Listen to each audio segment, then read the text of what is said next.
हाँ तो देखिएगा, हम आपको पिछले वीडियो में जो प्रश्नावली 9 थी उसको शुरू कराने के लिए शुरू करने में कुछ प्रस्तावना के रूप में आपके लिए सूत्रों को बताकर गए थे।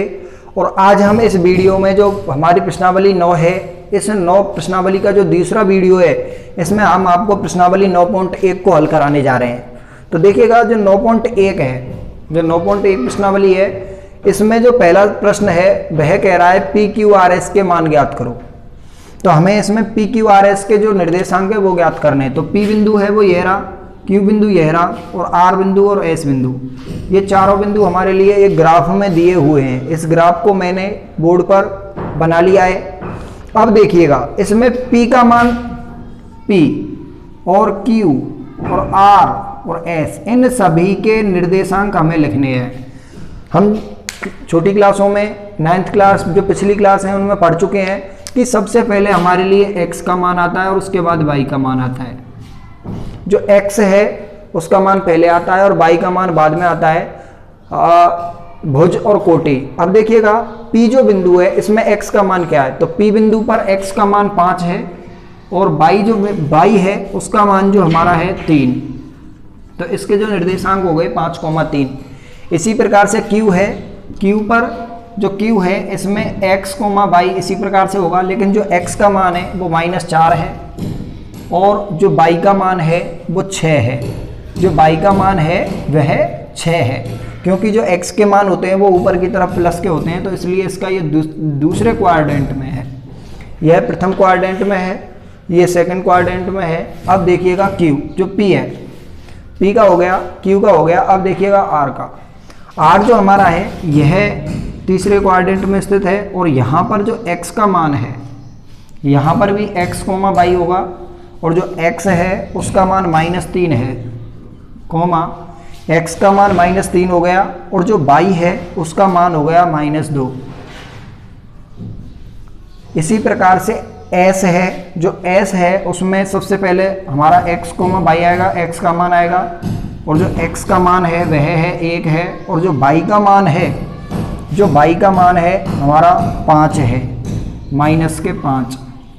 तो इस तरह से हमारे जो क्वाड्रेंट हैं PQRS के मान निकाल लेने हैं। जो P का मान है उसमें x, y, x का मान पहले आएगा, तो x की रेखा पर हम x का मान लेंगे और y की रेखा से y का मान ले लेंगे और लेकर के हम PQRS जो बिंदु हैं, इन सभी के जो PQRS जो सभी बिंदु हैं उनके निर्देशांकों को ज्ञात कर लेंगे। तो इस प्रकार से हमारा जो पहला प्रश्न है वो कंप्लीट होता है और सभी के समझ में आया होगा। अब देखिएगा प्रश्न नंबर 2। हमारा जो प्रश्न नंबर दूसरा है वह क्या कह रहा है, जो प्रश्न 2 है वह कह रहा है आयतीय निर्देशांक अक्षों को लेते हुए 0,0 और P यानी O जो मान है, O का जो मान है, यानी कोई बिंदु दिया हुआ है O, जो बिंदु O लिया गया है उसके निर्देशांक दिए गए हैं। तो देखिएगा दूसरा प्रश्न, दूसरा प्रश्न क्या कह रहा है हमारे लिए, वह कह रहा है आयतीय निर्देशांक अक्षों को लेते हुए बिंदु O जो है उसके निर्देशांक दिए गए हैं 0,0। O के बिंदु, देखिएगा दोबारा से देख लीजिएगा, बिंदु O के निर्देशांक,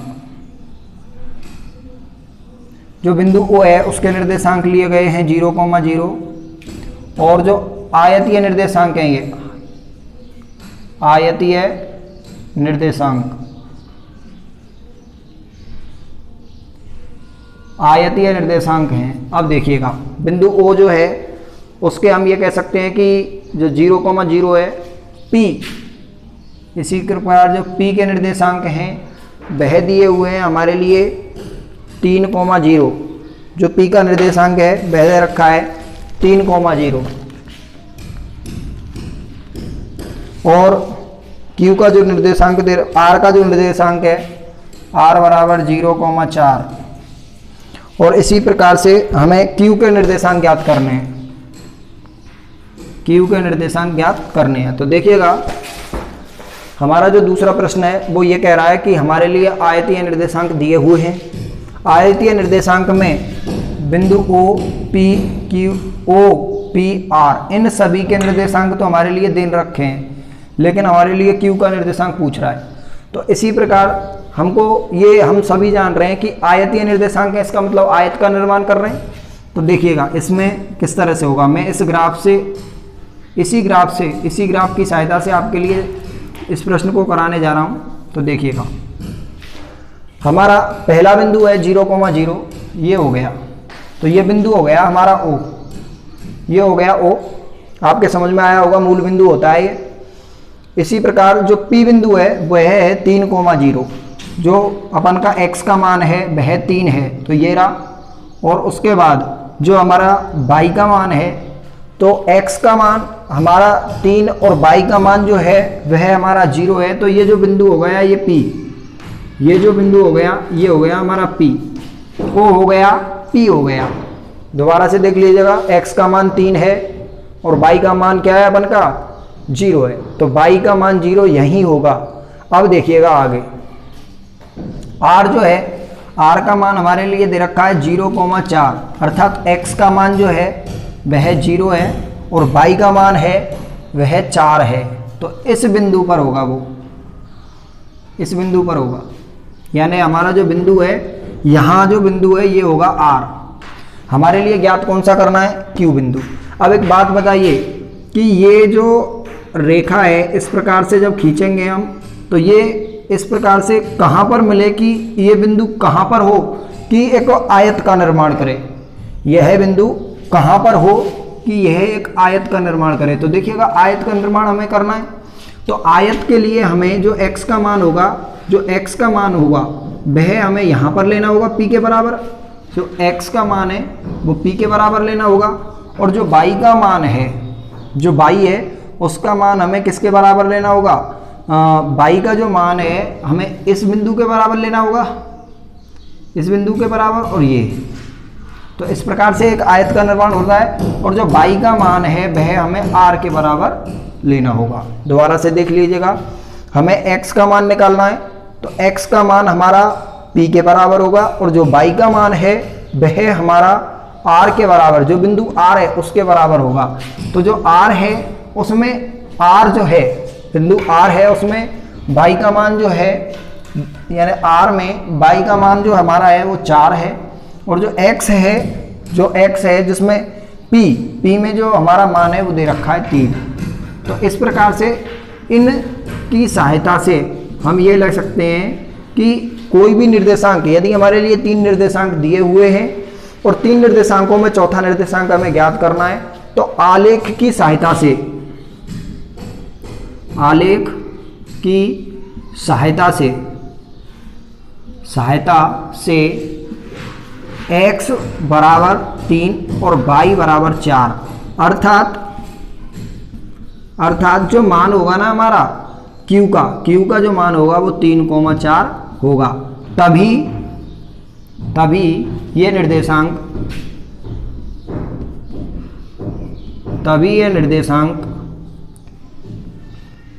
आयतीय निर्देशांक होंगे।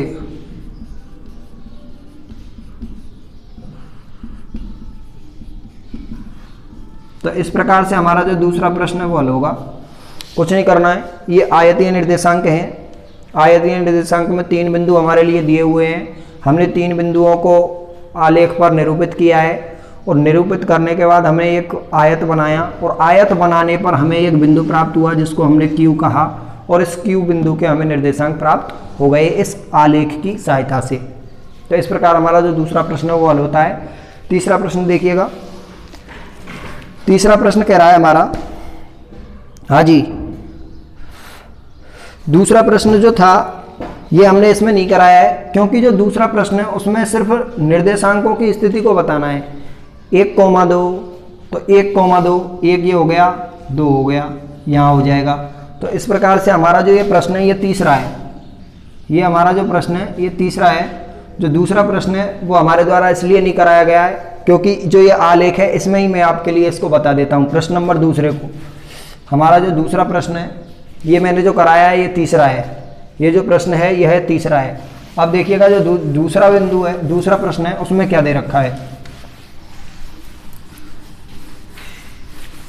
दूसरे प्रश्न में कह रखा है उसने कि कुछ बिंदु हैं उनको आलेख में क्या करना है, निर्देशित करना है।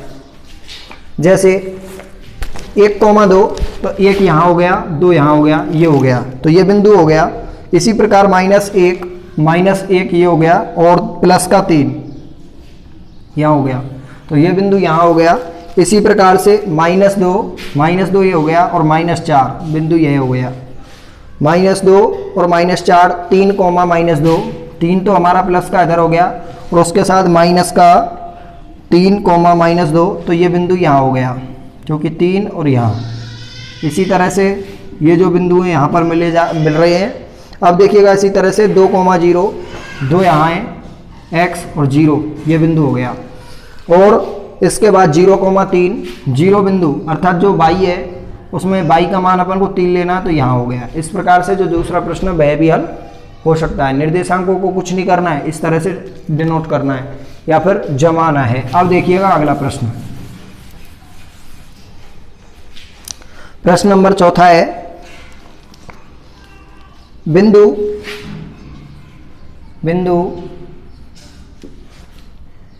-1,0 बिंदु 1,1 0,2 और -1,1 ये हमारे लिए बिंदु दिए हुए हैं। आलेखित कीजिए, उनके क्रम से मिलाने पर कौन सी आकृति प्राप्त होती है। तो देखिएगा इन बिंदुओं को हमें जमाना है, इन बिंदुओं को हमें क्या करना है, जमाना है। एक आलेख खींचिए और आलेख को निरूपित कीजिए। 1 2 3 4 5 6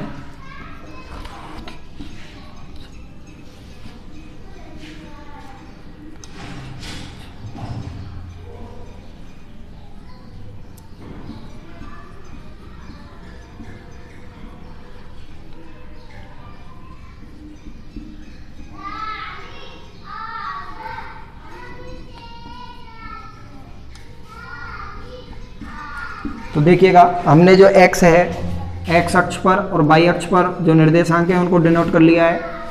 हमें ये जो बिंदु है -1 तो -1 का मतलब ये हो गया और 0 तो इसका मतलब ये बिंदु हो गया। 1,0 इसके बाद जो अपना 1 है उसके बाद 0 ये हो गया, उसके बाद 1,1 अर्थात ये बिंदु ये हो गया। इसके बाद 0,2 जो 0 है, x का मान अपन का 0 है और 2 है तो ये हो गया। और इसके बाद -1,1 तो माइनस का 1 तो अपन का इधर आएगा, -1 और 1 इधर आ गया। तो देखिएगा हम ये कह सकते हैं कि इससे कौन सी आकृति बनती है। तो देखिएगा ये बन गई, इस प्रकार की आकृति बनी है, पंचभुज। देखिएगा दोबारा से हमारा जो सबसे पहला बिंदु है वह है -1,0 तो -1,0 माइनस का है और 0 है y का मान, बिल्कुल सही है। इसके बाद हमारा जो दूसरा मान है वह कह रहा है 1,0 1 प्लस का है और 0 y अक्ष पर है, तो इस तरह से ये बिंदु हो गया। उसके बाद 1,1 1 यहाँ से और 1 यहाँ से, तो ये बिंदु हो गया 1,1। इसके बाद 1,1 हो गया, ये यहाँ हो गया और 0, y का मान अपन का 0 है, x का मान जो है वो वो है 0 और y का मान अपना 2 है, तो ये बिंदु जो है ये हो गया 0,2, ये बिंदु ये है हो गया। और उसके बाद फिर 1 माइनस का 1 यहाँ हो गया और y प्लस का 1 यहाँ हो गया, तो इस तरह से ये बिंदु यहाँ हो गया -1,1। तो इस प्रकार से हमें सारे बिंदु डिनोट कर लिए, और जब सारे बिंदु डिनोट किए तो यहाँ एक इस प्रकार का बनेगा और ये इस तरह से बनेगा। तो ये जो आकृति है, यह आकृति एक प्रकार से इस तरह से अलग निकाल लेता हूँ मैं, ठीक है। और निकालने के बाद इसके निर्देशांकों को लिख देते हैं भले ही। ये 0,2 ये हो गया जी -1,1 और ये हो गया 1,1 और यह हो गया जी 0,2। यहाँ ये जो मान है अपना, ये जो मान है इधर का जो मान है ये हो गया -1 -1,0 हो गया, -1,0 हो गया, और उसके बाद 0 जो अपन का x का मान है, x का मान यहाँ से निकाल लिया और 1,0 ये मान हो गया 1,0। तो इस प्रकार से हमारी जो ये आकृति है ये बनती है पंचभुज। जो ये आकृति है ये किस प्रकार की बनती है? पंचभुज। ये अपना चौथा प्रश्न है, क्वेश्चन नंबर चौथा है। इस प्रकार से आप इसको कर सकते हो। अब देखिएगा पांचवा, चतुर्भुज बनाइए यदि उसके शीर्ष निम्नलिखित हों। यदि उसके शीर्ष निम्नलिखित हैं तो आपको चतुर्भुज का निर्माण करना है। तो देखिएगा प्रश्न नंबर 5। हम इस समय प्रश्न नंबर जो 4 है इसको हल करा चुके हैं। प्रश्न नंबर 5 को देख लीजिए। कुछ निर्देशांक दिए हुए हैं हमारे लिए कुछ निर्देशांक दिए हुए हैं, उनसे चतुर्भुज का निर्माण करना है हमें। तो देखिएगा पांचवा प्रश्न है, क्वेश्चन नंबर 5। चतुर्भुज बनाइए यदि उनके शीर्ष निम्नलिखित हों। तो जो शीर्ष हैं वो 1,1, उसके बाद है 2,4, उसके बाद है 8,4 और उसके बाद है 10,1। इस प्रकार से चतुर्भुज दिए हुए हैं। चतुर्भुज बनाइए उनके शीर्ष दिए हुए हैं। तो देखिएगा ये शीर्ष दे रखे हैं, हमारे लिए शीर्ष दिए हुए हैं। आपको एक ग्राफ बनाना है इस प्रकार से। अब देखिएगा आपको 1 2 3 4 5 6 7 8 9 10 व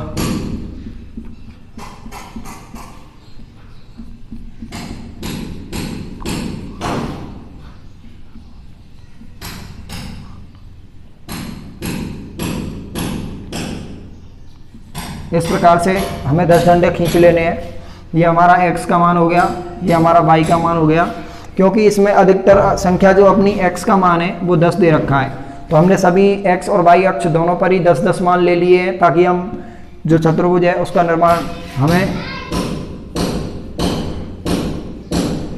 हमें एक प्रकार से हम ये कह सकते हैं कि चतुर्भुज का निर्माण करना है। किसका निर्माण करना है? चतुर्भुज का।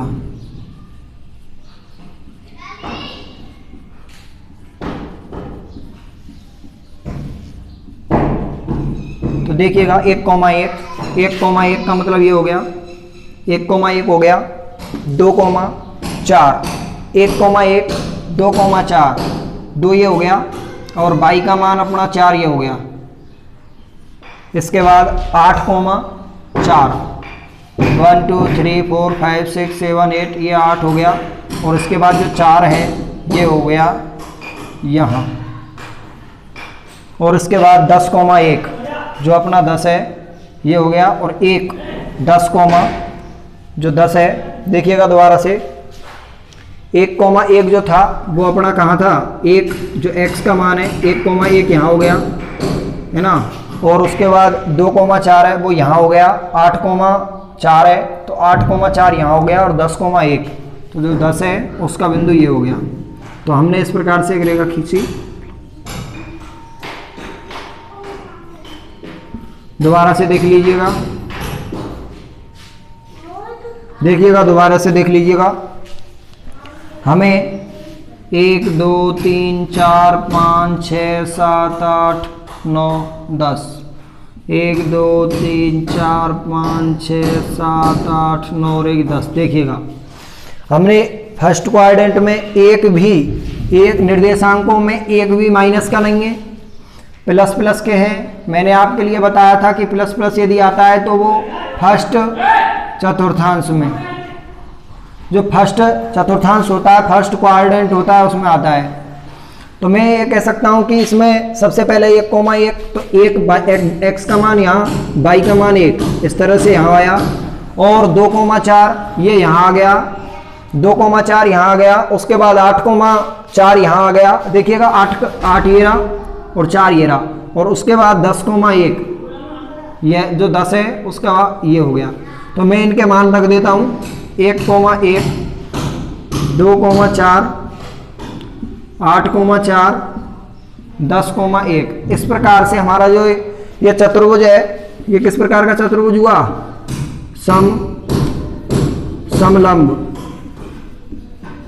समलंब चतुर्भुज हो गया। ये किस प्रकार का चतुर्भुज हो गया? समलंब चतुर्भुज हो गया। तो इस तरह से हमारा जो 5वां प्रश्न है, इसी प्रकार से 5वां का जो दूसरा प्रश्न है उसको भी आप आसानी से कर सकते हैं। ये मैंने आपके लिए पहला करवा दिया है, और जो दूसरा है इसको आप इसी प्रकार से निर्देशांकों को जमा करके कर सकते हैं। अब देखिएगा अगला जो प्रश्न नंबर 6 है, निम्न बिंदुओं के मध्य की दूरी ज्ञात करो। यानी कुछ बिंदु दिए हुए हैं हमारे लिए, उन बिंदुओं के मध्य की क्या ज्ञात करनी है, हमें दूरी ज्ञात करनी है। अब इस दूरी को ज्ञात करने के लिए